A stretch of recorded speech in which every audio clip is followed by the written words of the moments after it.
Impolitesse à l'époque de Jésus, quelle leçon pour aujourd'hui? Qu'est-ce que la vraie richesse? Est-ce l'accumulation de biens matériaux ou plutôt une abondance différente, plus spirituelle?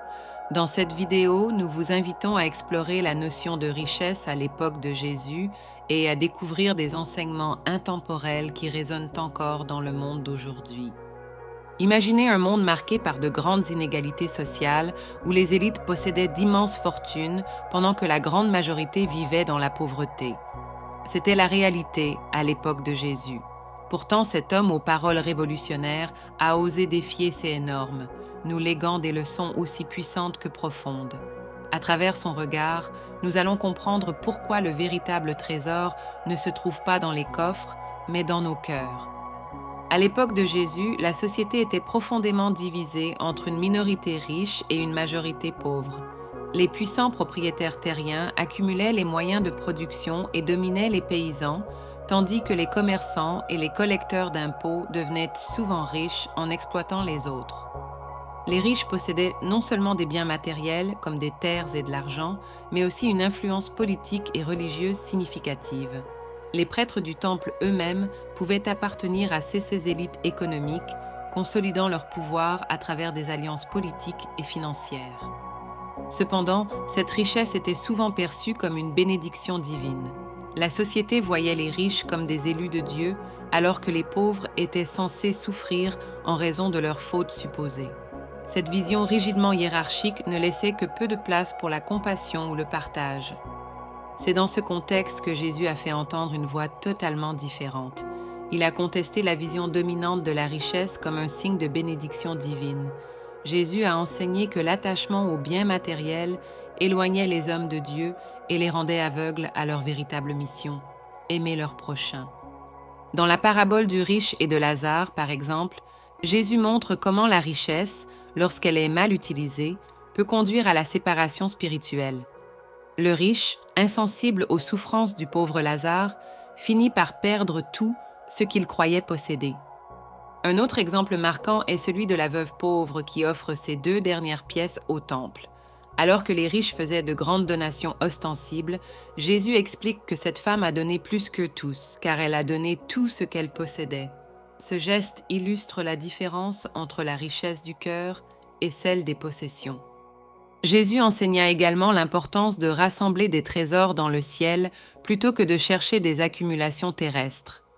Il insistait sur l'humilité et l'importance de partager avec ceux dans le besoin. « Ce que vous faites au plus petit de mes frères, c'est à moi que vous le faites. » Dans notre monde moderne, la quête de richesse n'a jamais été aussi omniprésente. Nous sommes entourés de promesses de succès financier, de confort matériel et de reconnaissance sociale. Mais au fur et à mesure que nous accumulons, sommes-nous réellement plus heureux? Les inégalités économiques d'aujourd'hui rappellent celles du temps de Jésus. Des milliards de personnes vivent avec très peu, tandis qu'une minorité jouit de privilèges immenses. Ces disparités soulèvent une question essentielle. Que signifie être riche dans un monde plein de pauvreté et d'abondance simultanée? Mais ce n'est pas seulement une question d'argent. Dans un monde hyper connecté, la richesse peut aussi prendre la forme d'influence ou de pouvoir.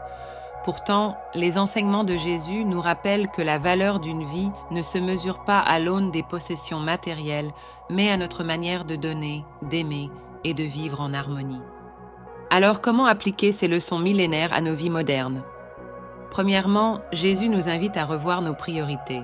La véritable richesse ne réside pas dans ce que nous possédons, mais dans ce que nous sommes prêts à partager. Il ne s'agit pas seulement d'argent, mais aussi de temps, d'attention et d'amour. Une manière concrète de vivre cette vérité est de pratiquer la gratitude. En reconnaissant les bénédictions que nous avons, même petites, nous réalisons que nous sommes déjà riches de bien des manières. Jésus nous appelle également à la simplicité. Dans un monde qui pousse à toujours vouloir plus, vivre simplement est un acte puissant. Cela libère notre esprit des distractions matérielles et nous recentre sur ceux qui comptent vraiment, notre relation avec Dieu et avec les autres. Enfin, chaque généreux geste compte, que ce soit donner à une œuvre caritative, tendre la main à un voisin dans le besoin, ou simplement consacrer du temps à quelqu'un, chaque acte d'amour et de partage reflète la richesse du cœur. Les enseignements de Jésus sur la richesse ne se limitent pas à un contexte historique lointain. Ils transcendent le temps et nous offrent une boussole pour naviguer dans les défis de notre époque. À travers ses paroles et ses paraboles, Jésus nous rappelle que la vraie valeur d'une vie réside dans la manière dont nous utilisons nos ressources pour nourrir les autres et non simplement nous-mêmes.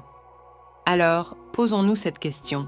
Quelle est notre définition personnelle de la richesse et comment pouvons-nous nous engager aujourd'hui vers une vie plus humble, plus généreuse et plus épanouie? La vraie richesse, comme Jésus l'a enseigné, commence là où la cupidité s'arrête. C'est dans le partage, l'amour et la reconnexion avec les autres que nous découvrons nos vrais trésors. Nous terminons par une invitation. Faites aujourd'hui un acte de générosité, peu importe sa taille, car, comme la veuve qui a donné ses 2 pièces, ce que nous offrons avec le cœur a une valeur infinie aux yeux de Dieu.